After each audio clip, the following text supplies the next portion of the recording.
in this news hour. For now, though, let's go back to Nick in Doha. Alan, great. Thanks very much.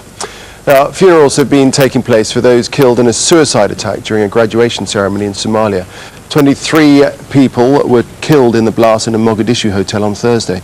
Prime suspects, Al-Shabaab, say they're not responsible. With the country in chaos, neighbouring Kenya has been helping deal with the aftermath. From Nairobi, Andrew Simmons has this report. Even a funeral has to be a major security operation in Somalia. Under guard, the bodies of 3 ministers and 1 doctor killed in the suicide bombing were taken for burial in the grounds of this hospital. The mourners were mainly government officials, amongst them the information minister, who rejected a denial by Al-Shabaab that they carried out the bombing. Al-Shabaab are known for killing themselves in suicide bombings, so we know, and I'm sure that they were responsible for this attack. We will hold them accountable for this crime. While the first burials took place, some of the most seriously injured were flown to neighbouring Kenya for specialist treatment. Thursday's bombing was only the second graduation ceremony in nearly 20 years of Somali medical doctors. Amongst the dead, medical students, their parents, lecturers and journalists. It was not concerning only an attack which was against to the government only, but it was against all the Somali people and the existence of the Somali nation.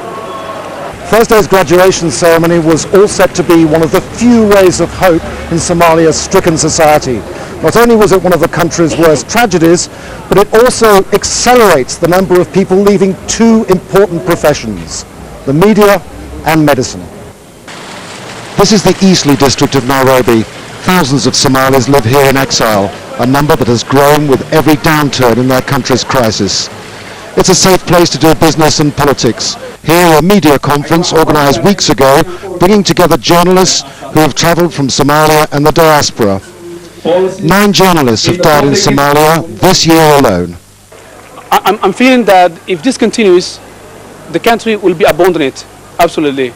And the country will fall in the hands of the enemy. Do you see then that many, many more people will join the diaspora?